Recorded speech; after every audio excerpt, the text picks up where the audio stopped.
Vamp, Chapter 2. Vladimir was pacing across the stone floor of his room. The tension was powerful, and he could be felt by all in the castle. How could she have evaded him for all these years? It baffled him that for so long she hadn't slipped up and given away her location. Furthermore, it infuriated him that none of his scouts could keep track of her. Failures, he'd scream at them each time they returned with nothing. All he knew was that he wanted Gretchen back, and he was willing to go to extreme lengths to find her and teach her a lesson. Vladimir lived in his castle in old Transylvania. There was something about the stone walls, lack of electricity, and coldness of the place that made him feel like he was back in the 1400s. A much simpler time. He slowly made his way up the steps to one of the towers where his clan was waiting for him. When he entered the room, they all stood in silence until he made his way to the head of the table and motioned for them to take a seat. "We need to address the issue of Gretchen Van Marken." Exasperated sighs and rolling eyes filled the room. "Silence!" yelled Vladimir. "I want her found this time. Dominico, I want you put in charge of tracking her down. You will do everything in your power to find her. Is that clear?" he said, looking at Dominico. Dominico stood at an average height and had long black hair. He had been turned 3 centuries ago and was around when Gretchen had been turned. Dominico never questioned Vladimir's requests or orders. However, his wife always had a problem when topics turned to Gretchen. "Why must Dominico go? Why not someone else?" demanded Candida. "I have my reasons for picking your husband," said Vladimir, giving her a glare that said, "Don't push it." Candida silenced herself and stared down at the table. She found herself digging her long fingernails into the wood, creating a cartoonish version of Gretchen with a spike through her chest. She'd always hated Gretchen.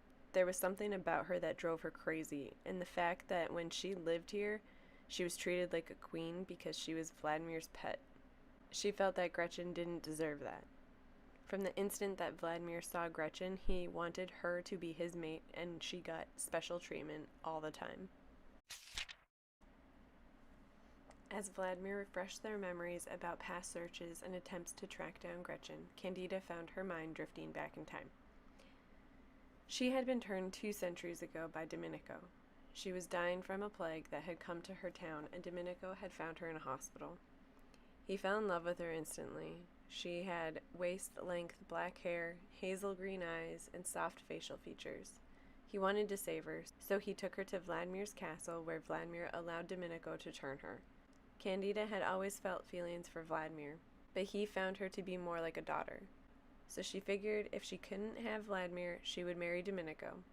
It's not that she didn't love her husband. He loved her more than any man ever had. She just found herself bored with him. "I have your permission to use any means necessary," Dominico asked Vladimir, dragging Candida out of her thoughts. "Yes, you may use force, threats, murder, or anything you have to do to get her back home," replied Vladimir.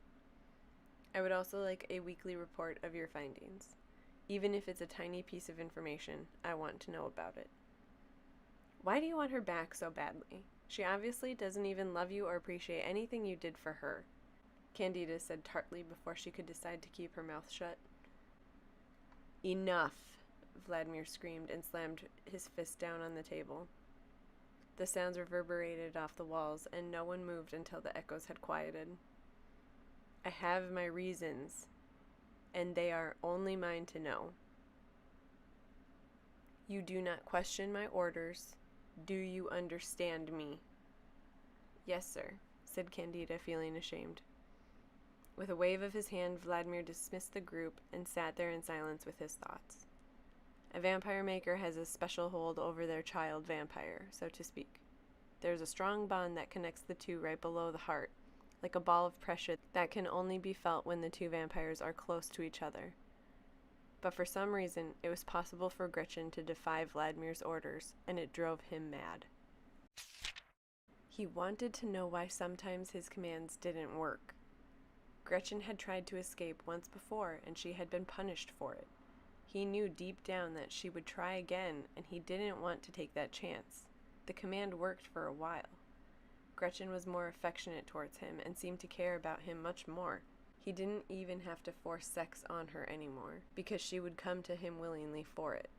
And then one day, she asked if she could go to town to do some shopping. He felt he had nothing to worry about, but when she didn't come back that night or the next morning, they went searching for her and found the 2 guards that had been sent with her dead with spikes through their heart. At first, Vladimir thought that maybe someone had kidnapped her, and he searched high and low. But as time went on and years passed, Gretchen never came back. He had to face the fact that his command must not have worked, and he began to grow cold and angry. Vladimir sat with his head in his hands.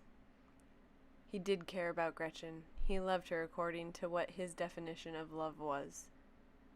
But he also felt like she was his property. He had made her what she is today, and he wanted her back at any cost. Dominico appeared in the doorway. "I'm about to head out. Is there anything else you need done, sir?" "No. You know your orders. You're one of my best, and I know you'll find her. If not, I will kill Candida, so you know the pain I feel." It was an empty threat, but Dominico didn't know that. Dominico gulped. "I won't let you down, sir," he said, bowing before heading on his way.